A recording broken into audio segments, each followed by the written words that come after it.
I gladly walk across the desert with no shoes upon my feet to share with you the last bite of bread I had to eat. I could swim out to save you in your sea of broken dreams. When all your hopes are sinking, let me show you what love means. Love can build a bridge between your heart and mine. Love can build a bridge. Don't you think it's time? Don't you think it's time?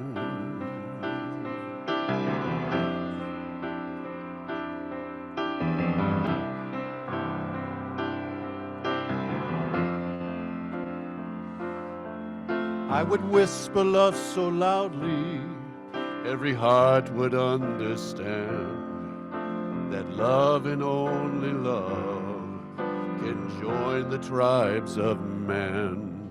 I would give my heart's desire so that you might see. The first step is to realize that it all begins with you and me. Love can build a bridge between your heart and mine. Love can build a bridge. Don't you think it's time? Don't you think it's time?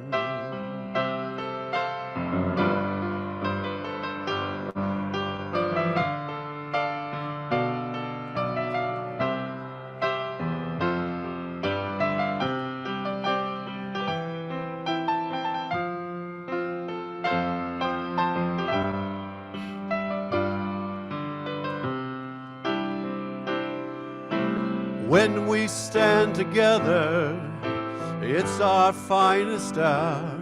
We can do anything, anything, if we keep on believing in the power. Love can build a bridge between your heart and mine.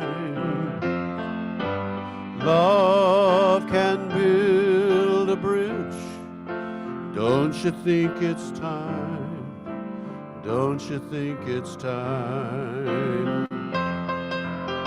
Love can build a bridge between your heart and mine. Love can build a bridge. Don't you think it's time? Don't you think it's time?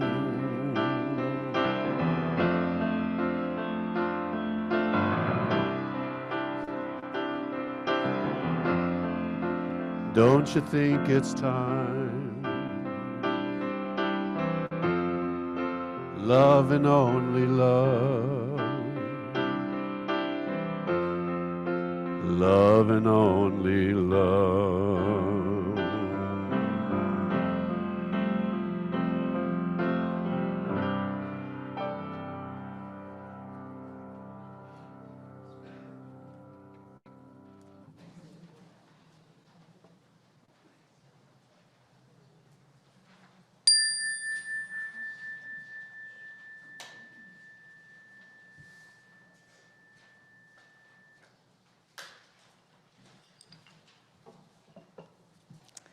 Good morning. So my name is Steph Tacey, and I welcome you to our worship service here at Heritage Universalist Unitarian Church. I'm so grateful that you've chosen to gather here today. We gather in person. Through the benefits of technology, we gather via live stream. We are even able to reach out to people who will be able to view portions of this service later once the recording is edited and posted on our church website, huuc.net. Isn't it amazing how far we can reach out now? It's likely that someone visiting us for the first time today found us via the internet. And if you are visiting us for the first time, I offer a special welcome to you. I invite you to sign our guest book if you haven't already. It's out in the lobby before you go into the Great Hall. For newcomers who are on Zoom, the online guest book link is now in chat for your convenience. And speaking of convenience, the back of your order of service has several announcements of upcoming events and important information about our church life. Even more information can be found on our website. One of the events coming up soon is our Mardi Gras party on February 18th. If you haven't already made your reservation, I encourage you to do so. We're going to have so much fun. There's mystery, music, merriment to be had for all. And at this moment, Kay Inskeep is going to give just a few more details about the mystery portion.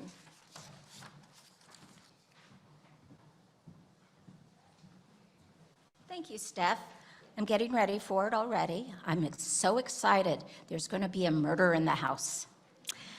What I would like is I have assigned parts for the major roles, the people who get to be people, and there will be information on suggestions on how you might make your mask that night or how you might dress for the occasion. And then there are these investigators. That's the rest of you, and you get to just have fun while trying to figure out what's going on. I would recommend that you come maybe as Sherlock Holmes, Watson, your favorite investigator from TV or a novel or whatever, Agatha Christie. So anyway, please, those who have signed up for a role, please see me afterwards so I can give them to you and save a little bit on postage. Thank you.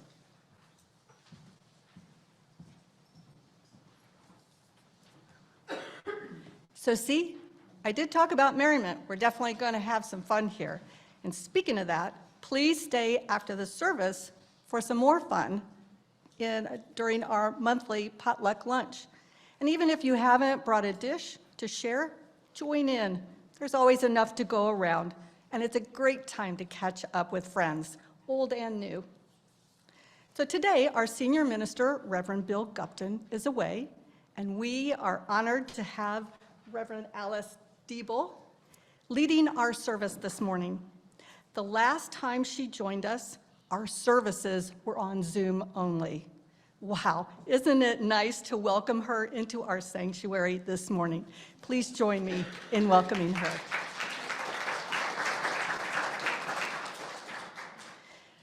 Reverend Alice has traveled from the Dayton area, where she is affiliated with the Miami Valley UU Fellowship.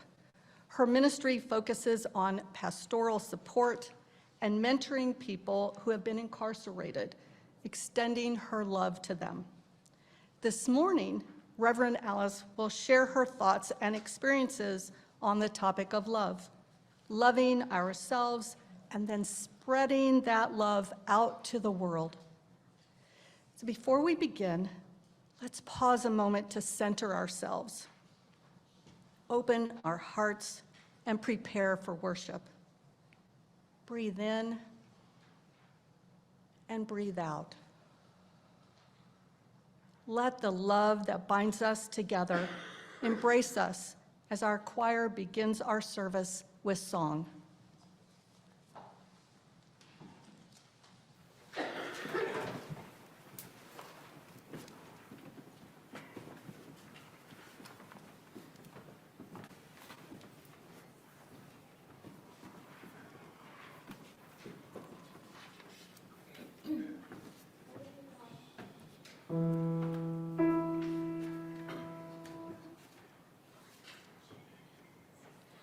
Love knocks and waits for us to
What an inspiring way to begin our service.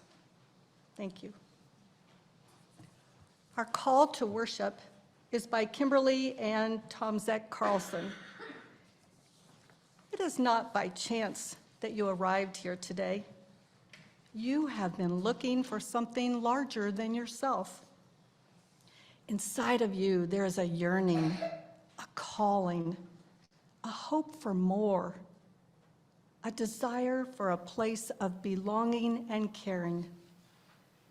Through your struggles, someone nurtured you into being, instilling a belief in a shared purpose, a common yet precious resource that belongs to all of us when we share.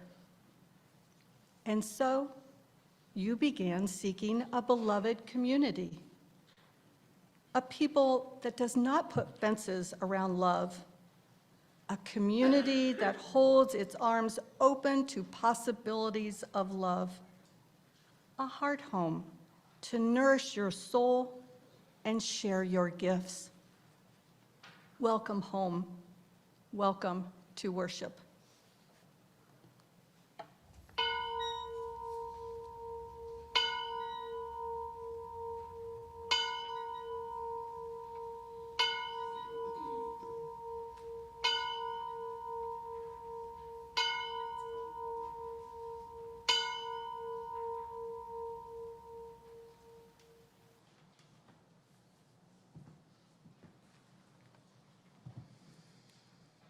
Let us light our chalice this morning in the spirit of love and reverence for all that we are. May the spark that shines from within us burn with warmth and fullness to reveal our beauty. May the chalice that holds our love be filled with our clear purpose to love the world as we love ourselves.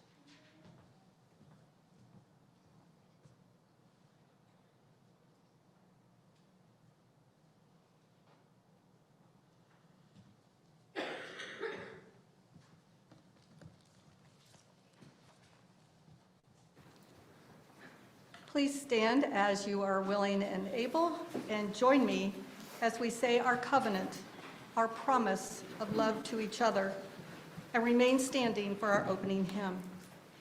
By this covenant, we affirm that love is the spirit of this church, the quest for truth is its sacrament, and service is its prayer, to dwell together in peace, to seek knowledge in freedom, to serve humankind in fellowship, to the end that all souls shall grow into harmony with the divine.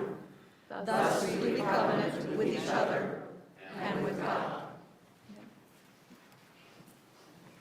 And now let's fill our hearts with love as we sing hymn 131 from the great hymnal, Love Will Guide Us. And the words will be shown on the wall above me.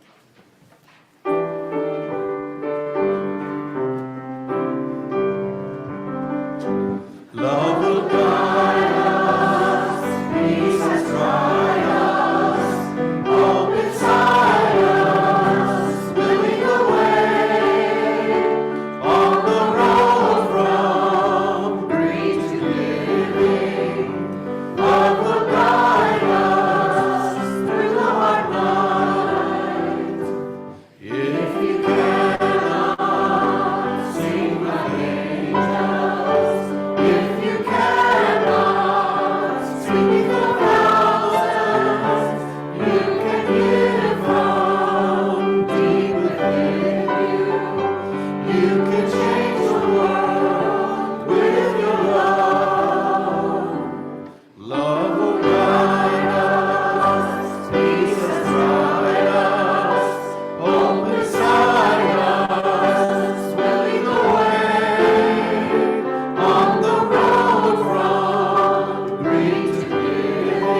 Good morning, all. My name is Lacey Adams. I am the Director of Lifespan Faith Development here at Heritage. The book I'm going to share today is Love is All Around Cincinnati. I do want to give a shout out to Becky Matthey, who found and suggested this book for us today. So I did something a little different today, so I'm going to invite you into a different experience. We do not have the pictures of the book up for the screen today, in part because so many parts of this book include some wonderful wandering questions. So what I would like for you to do, all of us, is to take a moment to close your eyes if you are so inspired.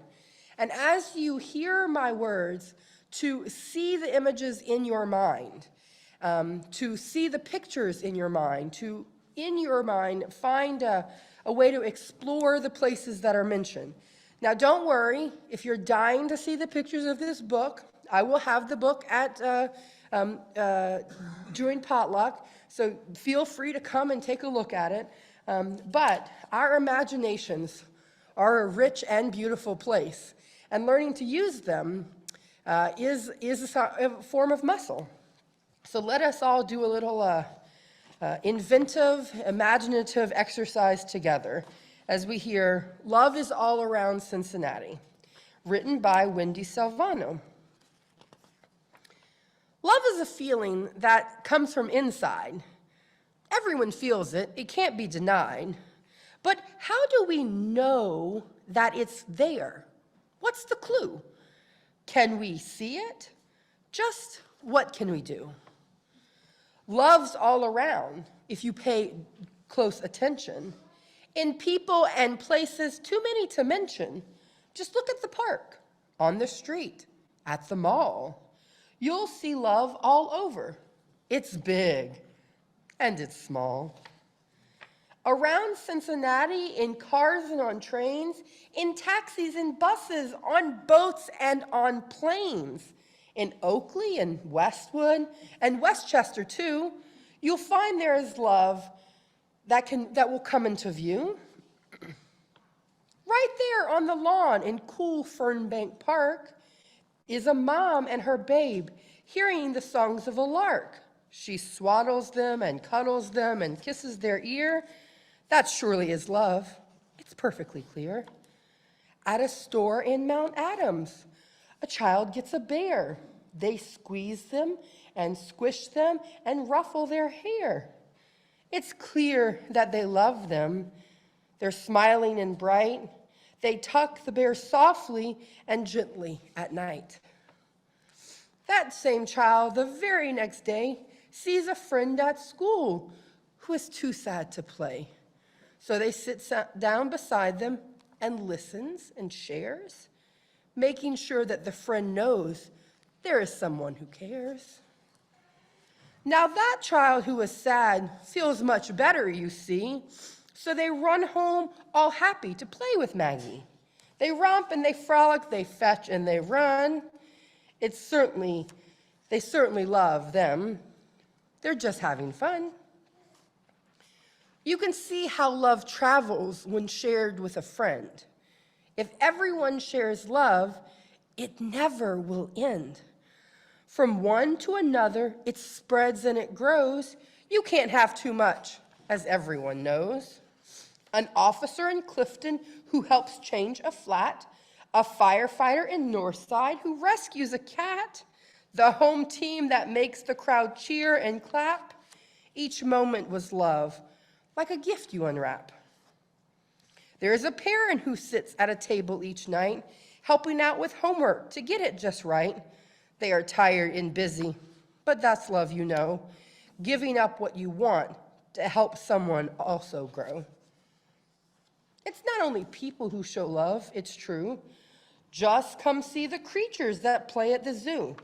The polar bear tumbles and rolls with their cub, and when they are finished, they give them a hug. Where else is there love? Have you looked all around? I think we've forgotten. Love grows from the ground. In the meadows and gardens and parks you will find that the earth shows us love in all shapes and all kinds. Wherever you look, love comes into sight. It's there in the morning, it's there in the night. But in Cincinnati, the best love you'll find is a love that is gentle and selfish and kind. It's the love found at home. It shows up each day in things people do and in things people say. There's no greater love, I can tell you it's true, than the love of your family, especially for you. Let us now join in singing as our young people leave for our Super Bowl bake and take for today. So let us join in singing. The congregation will join in singing Reed's Children's Benediction as we find our way to the kitchen.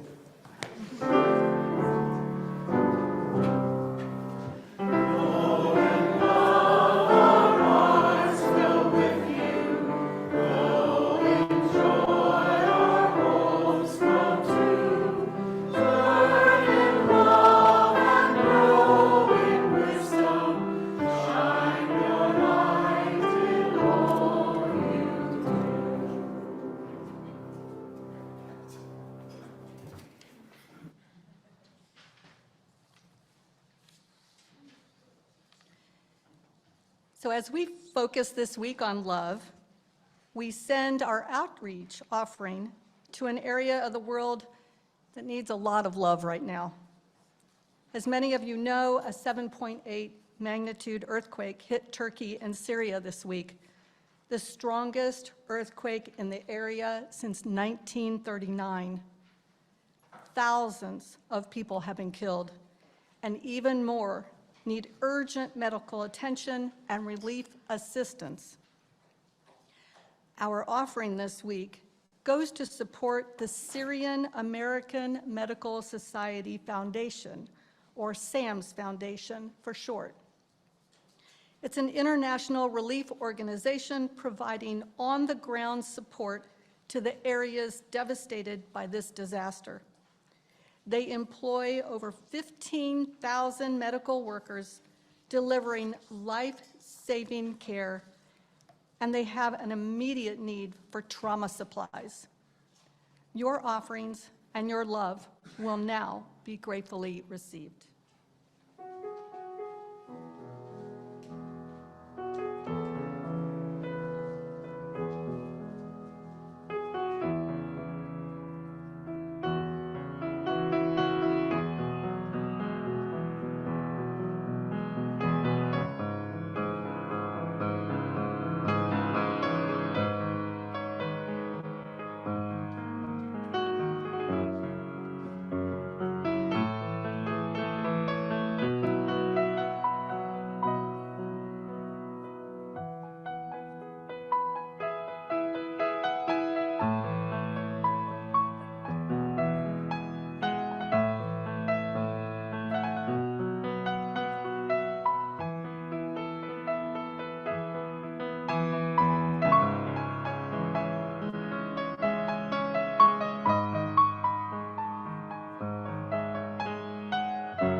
May your generosity show the world that our love extends to the far reaches of the world and hopes to help in healing the many in need.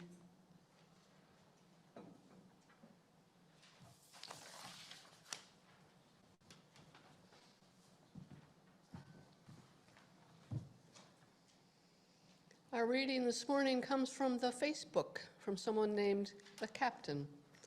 Who knew? Your relationship with yourself will make or break your relationship with everyone else. If you don't maintain boundaries, if you make decisions that you don't believe in, and if you become anyone other than who you want to be as a person, every relationship is doomed. So be you. I'd like to say a word or two about the choral anthem that's coming right up. It's from the 2005 musical Rent. It's based on the Puccini opera La Bohème. Rent is a story about artists and poverty, loneliness, and HIV/AIDS. But it's also about relationships, staying with one another in desperate times, and how we measure our time in love. In the song Seasons of Love, they ask, how do you measure your life, your self-worth? How do you measure a year? In daylights and sunsets and midnights and cups of coffee, in inches and miles, in laughter and strife. We measure our life in love. We measure it in love, the truths that we learned or the times that we've cried. And by the end of the song, they assert that love is the only proper measure of life. Thank you, choir.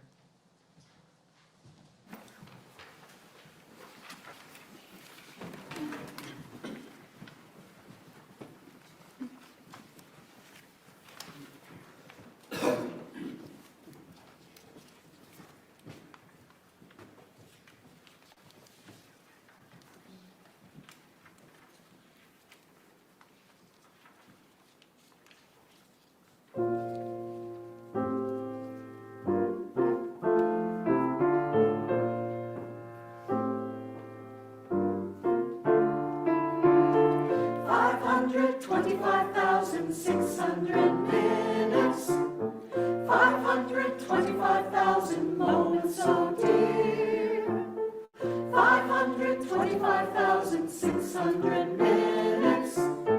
How do you measure a year? In daylights, in sunsets, in midnights, in cups of coffee, in inches, in miles, in laughter and strife, in 525,600 minutes. How do you measure a year in the life? How about love? How about love? How about love?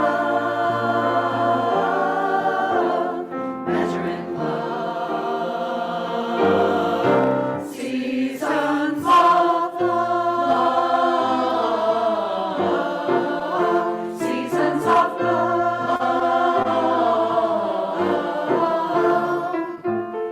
525,600 minutes.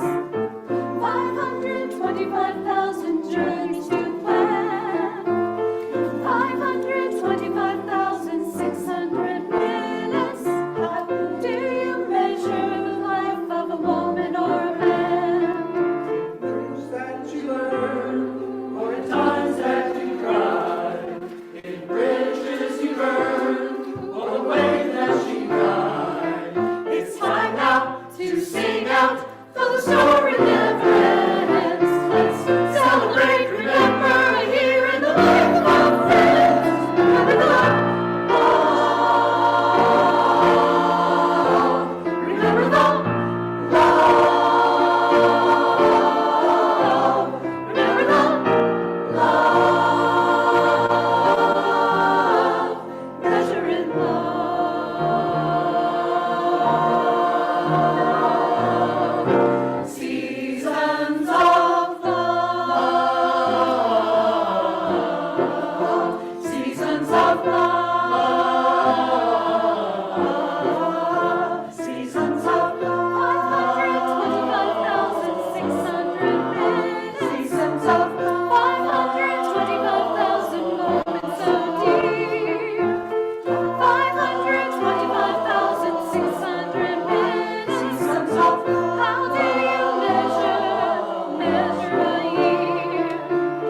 hard to talk after that.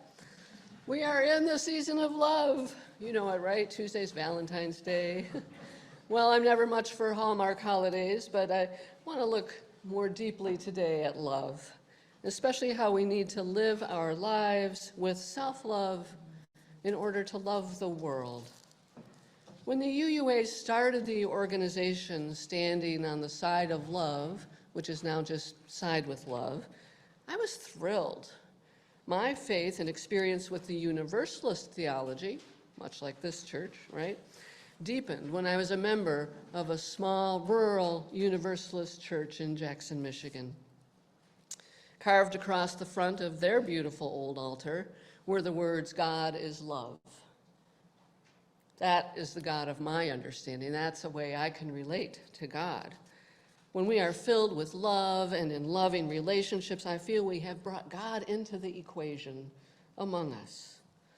Love is the theological point of view on the nature of God in the universe, and it's the creative spirit that moves among us and within us. Now, universalism, I know you all know, means God's love is for all. This is the historic theological point of view. No one is going to go to hell because God loves us all. Now, sometimes that's kind of hard to swallow. I have no doubt you can imagine some people deserve to go to hell.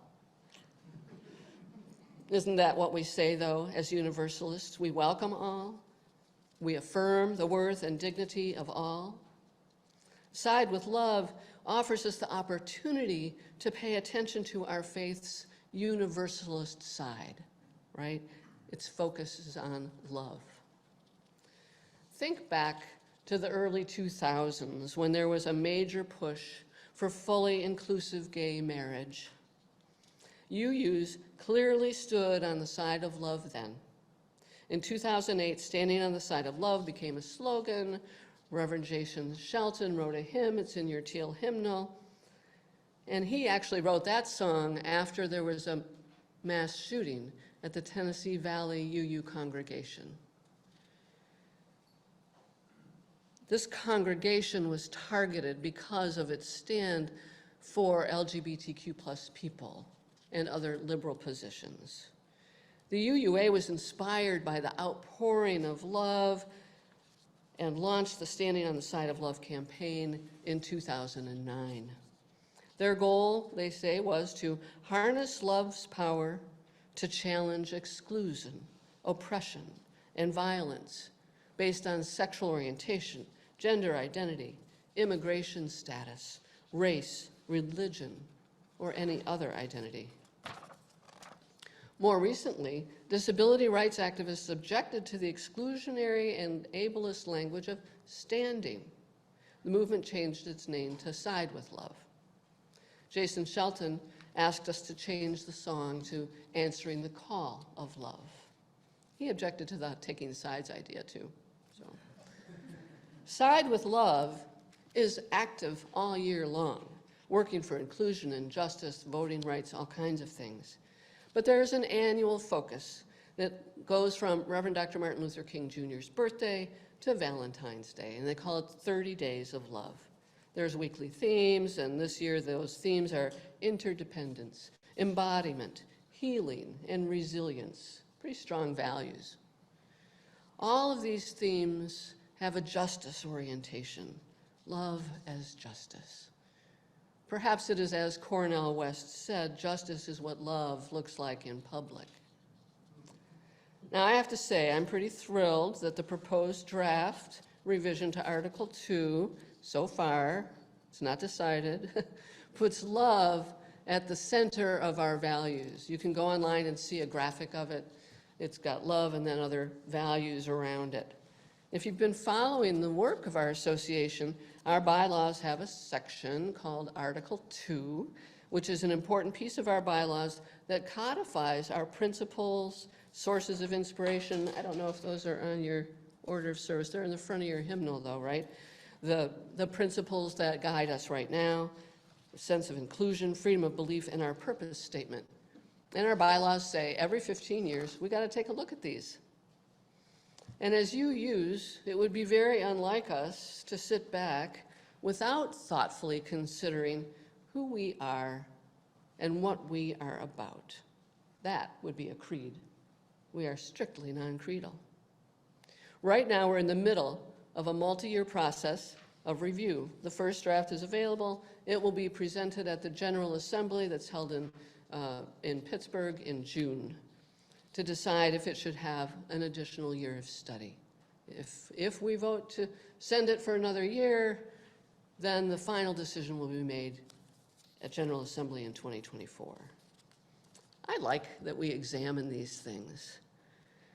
One of our strengths as UUs is that our faith and perspectives change with the times, and I would hope transforms us for the better.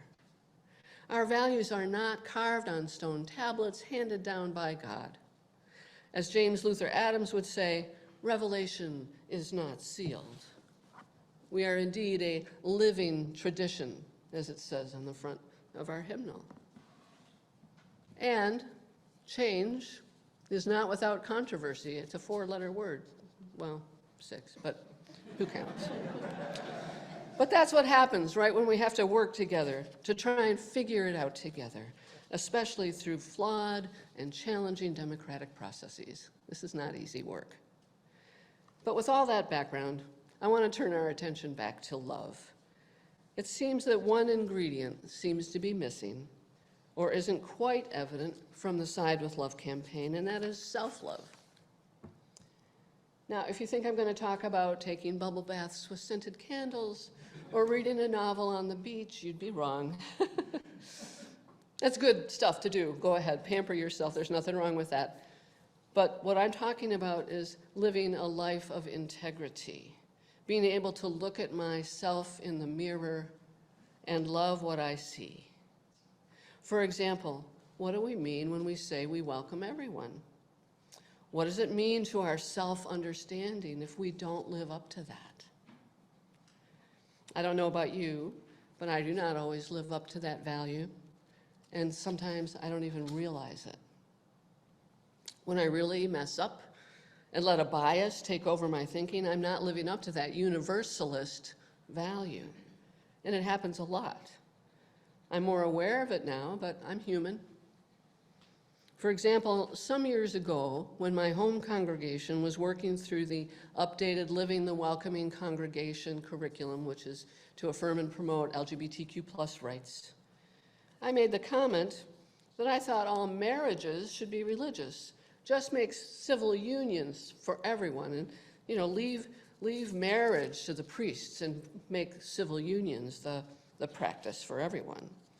Well, that was hurtful to some of the gay members of the congregation who wanted their love to be recognized in any arena. Why did I want to be exclusionary? Similarly, when the congregation wanted to put up a banner on the building that said, "People of Faith for Marriage Equality," the congregation had an argument about it. They didn't want to make political statements like that out of fear of being targeted, which has happened, right? But some of the gay members of the church were very hurt that we were going to be debating their worth and dignity, that we weren't going to stand for them. Shouldn't it be obvious what we should do, they asked. Well, it should be, but it wasn't to people like me who are in the comfortable majority with privileges we don't always recognize. If I learned anything from these debates, it is that I may be bright and thoughtful and even have good ideas. But if I'm going to make decisions, I need to center the voices of those who are on the margins of decision-making, who face the brunt of the inequities. When I realize the mistakes I made, I feel a little crack in my universalist veneer. Maybe I'm not living up to who I say I am. This feeling sometimes comes up for me when I'm teaching seminars at the Montgomery County Office of Reentry. Some of the young men who have just been released from prison who are in the classes are covered with tattoos on faces and hands, slouched in their chairs or falling asleep. It's not hard to think, well, no wonder. But I have to move past that initial impression. I have to remember that I know nothing about their situations growing up. I know nothing of the trauma of living in prison. I know little of the overwhelm of release, the challenges society throws at someone with a record. I have no idea how much sleep they got the night before in the halfway house. How much of where they are right now was really their fault? And moreover, what the heck should we do about it? How does it connect to my own self-love? I said at the outset that Universalism's theology is that God loves everyone and would not damn anyone to hell for an eternity. Over the years, that idea has been expanded from a theology to an earthly reality that looks like being wholly inclusive. How do I personally welcome everyone? You remember that old Edwin Markham quote? He drew a circle that shut me out, heretic, rebel, a thing to flout. But love and I had the wit to win. We drew a circle and took him in. Who's in and who's out? When I shut people out, I don't feel very good about myself.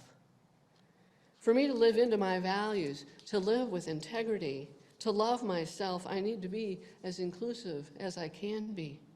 And this inclusivity is really hard on a personal level and extraordinarily difficult on a systemic level. But it is a vision I hope we don't lose sight of. It begins personally with the assumptions we make about the other. It's impossible to live our lives without making assumptions. They are the shortcuts we use to get through life. But they can be dangerous too. What is much harder is to take the long path and get to know someone. And if we don't have time for that, how about we try and approach every encounter with love? Then maybe we're getting somewhere. Pass someone on the street, maybe smile and say to yourself, I love you. A driver cuts you off. That's a tough one. Maybe smile and think to yourself, I love you. Don't know why you're in a hurry, but I love you. Who knows what could change in the world? There's an old story about the abbots and the rabbi. Once upon a time, there was a wise abbot of a monastery who was the friend of an equally wise rabbi. This was in the old country long ago, when times were always hard. But just then, they were even worse. Sounds a little like 2023. The abbot's community was dwindling, and the faith life of his monks was fearful and weak and anxious. He went to his rabbi friend and wept. The rabbi comforted and said, "There's something you need to know, my brother. We have long known in the Jewish community that the Messiah is one of you." "What?" exclaimed the abbot. "The Messiah is one of us? How can that be?" But the rabbi insisted that it was so, and the abbot went back to his monastery, wondering and praying, comforted and excited. Once back to the monastery, he would pass by a monk and wonder, is he the one? Sitting in chapel praying, he would hear a voice and look intently at a face and wonder, is he the one? The abbot had always been kind, but now began to treat all of his brothers with profound kindness and awe, ever deeper respect, even reverence. Soon everyone noticed. One of the other brothers came to him and asked him, what happened? After some coaxing, the abbot told him what the rabbi had said. Soon the other monk was looking at his brothers differently too, with deeper respect and wondering. Word spread quickly. The Messiah is one of us. The monastery was suddenly full of life and worship and love and grace. The prayer life was rich and passionate, devoted, and the services were lively and vibrant. Soon the surrounding villagers came to the services, listening and watching intently, and many joined the community of monks. After the novitiate, when they took their vows, they were told the mystery, the truth that their life was based on, the source of their strength, the richness of their life. The Messiah is one of us. Well, the monastery grew and expanded into house after house, And the monks grew in wisdom and grace before each other and in the eyes of God. And they say still that if you stumble across this place where there is life and hope and kindness and graciousness, that the secret is the same. The Messiah is one of us. I love that vision for whomever we encounter as a way to live out our universalist values. It's how we reduce our human tendency to other and instead ramp up our desire to include, responding to our need to belong. But then, why decide with love, focus on all the social justice work? Why not just kindness? Why voting rights and trans rights and decriminalization and climate justice? So much is already being asked of us as you use feed people who are hungry, house people who have nowhere to go, save the planet, work for collective liberation. If I don't do these things, does it mean I'm not living a life of integrity? Of course not. Living a life of integrity means living into who we say we are in our daily interactions and in the systems we create. These are systems we affirm and promote. While the love of the person in front of us is essential, so is love for the larger world. We can't base our world solely on one-to-one interactions. How does love manifest itself in our social world? Well, in order for people to belong, the barriers and the othering has to go. So let's talk about targeted universalism. You may say, what? Isn't that an oxymoron? Targeted universalism? So universal means everyone's equal and worthy, right? Well, we wish. Law professor John A. Powell, in his book Racing to Justice, coined the term targeted universalism to get past the trends in our nation toward colorblindness. Being colorblind means we don't see race, and therefore we are universally equal, right? I think we know that doesn't work that way, not on a personal level and not on a systemic level. The first thing I notice about someone is their race or gender, and when I can't tell, I get confused. And as a nation, we have lots of policies that are supposed to help people, help everyone through this social safety net. There are barriers and exclusions. So often policies will help some people and hurt others, include some people and exclude others. And even though the barriers that we create, the boundaries that create others and create the haves and the have-nots are starting to be dismantled, they have been centuries in the making, and they will not come down easily. Powell refers to some of the policies President Obama put in place, such as health care. Powell writes that Obama created a two-step process, establishing first the universal, then targeting programs to eliminate the disparities. For example, in health care, it was made easily available for everyone. Not that it was that easy, but it was available for everyone. And to target low-income people, he wanted to expand Medicaid so people could afford it. He added wellness checks as a benefit because without access to health care, often people miss out on preventive care and instead have to rely on the emergency room. Universal care, targeted at needs and disparities. And of course, there's pushback. Powell wrote, although it is hard to argue with the truly universal benefits of broad access to essentials such as health care or education, even targeted universal programs can cause racial resentment. Such resentments do not simply represent racist attitudes. It also represents ambivalence and confusion. A more sophisticated understanding of our common yearnings for fairness and connectedness can help us learn how to greatly increase our potential to build a society we can all be proud to call home.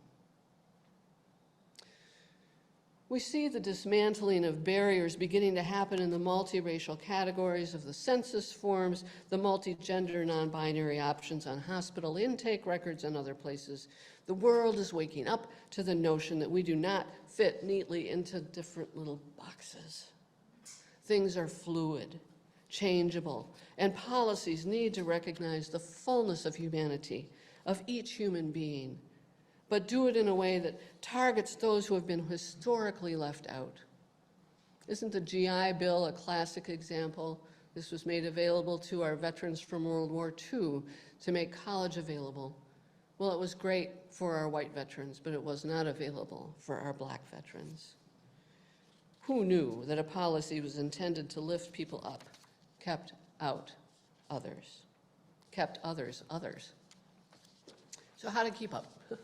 Whenever possible, think about whatever policy or decision we make, who will benefit and who will pay. If Congress removes the Voting Rights Act, what new test will be developed to ensure someone is unqualified to vote, excluded? If two men can get married, can a man really put a photo of his husband on his desk and ensure he won't be fired? No. Gay marriage may be legal, but there is no protection in housing or in the workplace. So when the UUA puts love at the center and with Side with Love puts justice as its focus, it's because the two cannot be separated. We cannot create an other and be free ourselves. For me to be free, I have to know that I'm not benefiting from someone else's suffering. And if you think the pendulum has swung too far, that I shouldn't have to give up everything for someone else to be free, don't worry. Taking steps to free others, to love others, is the way to free yourself, to love yourself. Collective liberation, beloved community, these are all the terms we keep hearing from our faith now. These are expansive visions that are aimed at a world that is more inclusive and just, and not exclusive and narrow. When I live into that vision, I certainly feel the integrity of a life lived with love at the center. Women rights activist and black feminist Adrienne Marie Brown from Detroit wrote this in her book, Emergent Strategies. When we are engaged in acts of love, we humans are at our best and our most resilient. The love in romance that makes us want to be better people. The love of children that makes us change our whole lives to meet their needs. The love of family that makes us drop everything to care for them. The love of community that makes us work tirelessly with broken hearts. Perhaps humans' core function is love. Love leads us to observe in a much deeper way than any other emotion. If love were the central practice of a new generation of organizers and spiritual leaders, it would have a massive impact.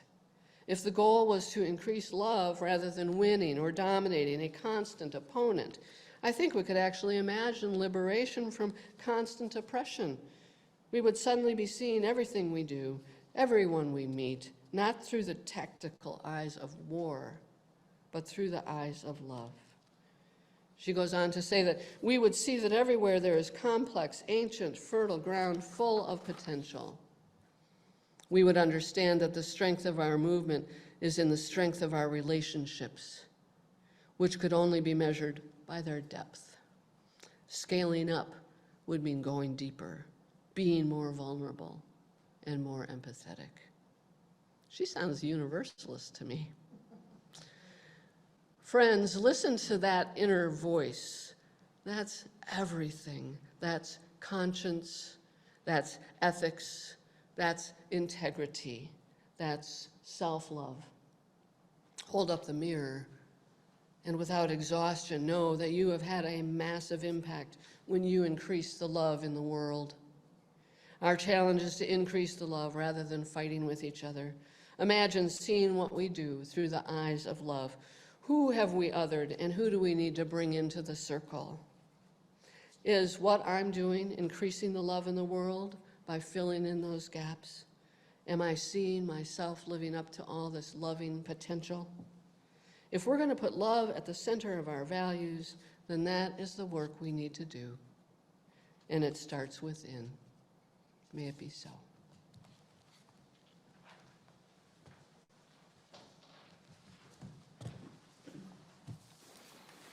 Please stand as you are willing and able as we sing our hymn, There is a Love. I know this is a new hymn for us, so Les is going to help us become familiar with it.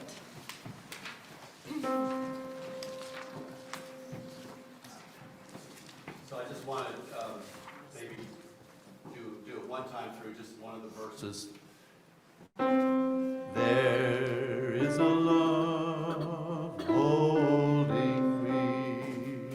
There is a love holding all that I love. There is a love holding all. I rest in this love. I'll do a little introduction with the piano and then we can sing it together.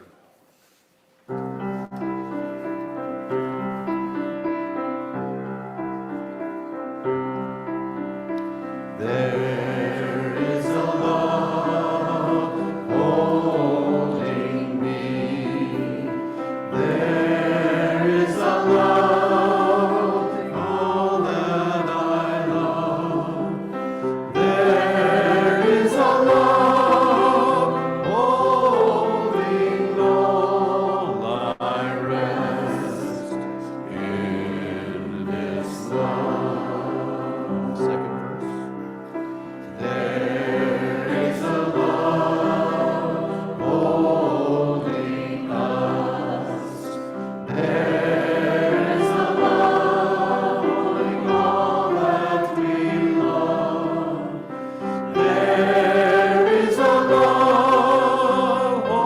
holding all. We rest in this love. We rest in this love.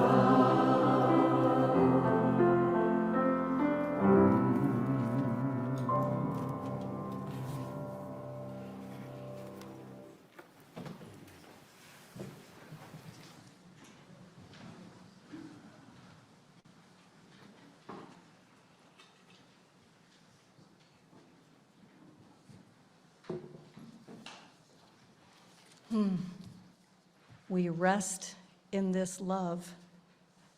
What is this love?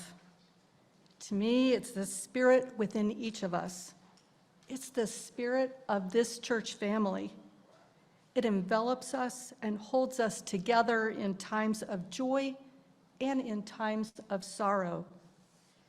This is the time during our service when we open our hearts to each other and show the love and compassion that we have for one another. Candles of Community is a special tradition here at Heritage, and we hold it dear. It's a time when we're able to pause and share the deep joys and sorrows we are feeling, knowing we are safe to do so. We were invited to email candle requests prior to the service for anyone who chose to do so, and I'll read those candle requests first, and then anyone in the sanctuary who has a joy or a sorrow can come forward to share. The chat is also now open for anyone on Zoom to type in a joy or sorrow, and I'll read them after the candles are shared here in the sanctuary. And Laura will light a candle on our altar for each candle request. Please remember that you can always come up and request that a candle be lit in silence for you. And our birthday jar is available for all kinds of anniversary wishes. So I'd like to light the first candle for the victims of the earthquakes in Syria and Turkey. This is such a catastrophic tragedy. May our loving energy reach all who have lost loved ones and who have suffered loss of any kind.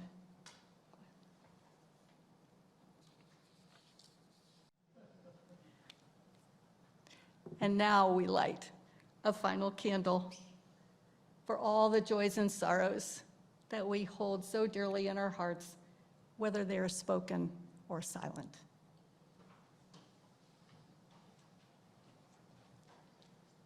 And thank you, Louise.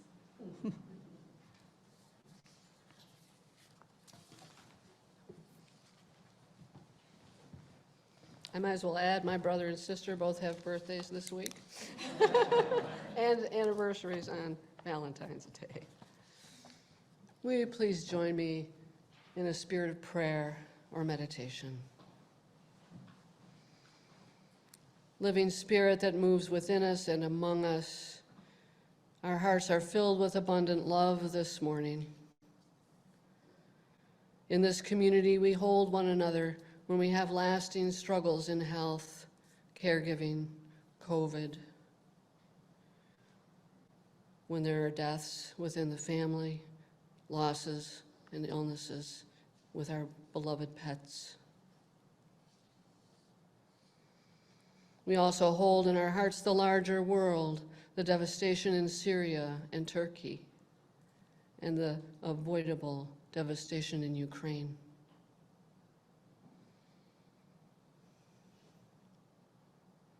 We turn our hearts also to the homeless, where we have our own ministry. We lift up the joy we have for lasting relationships, for anniversaries and birthdays, and all those things we celebrate with one another together. If you see someone falling behind, walk beside them. If you see someone being ignored, find a way to include them. If someone has been knocked down, lift them up. Always remind people of their worth. One small act could mean the world to them. Amen. Blessed be. I will extinguish our chalice, but its light lives on in the minds and the hearts and the souls of each one of us. Let us carry the flame with us, share it with those we know, with those we love, and most especially with those we have yet to meet.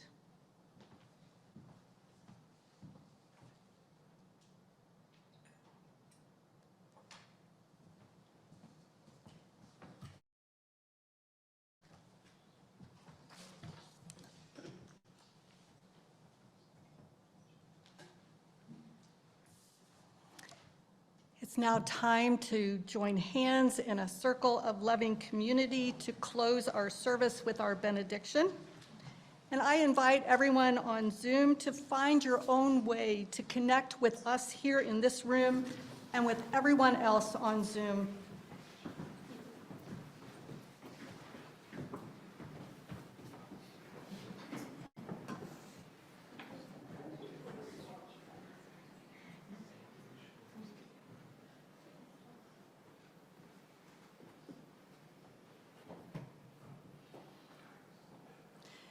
Look into each other's eyes and repeat each line after me. May the Spirit of life, that each of us possesses, flow from one to the other. May it stay with us. And bring us peace and harmony. Until we meet again. Blessed be.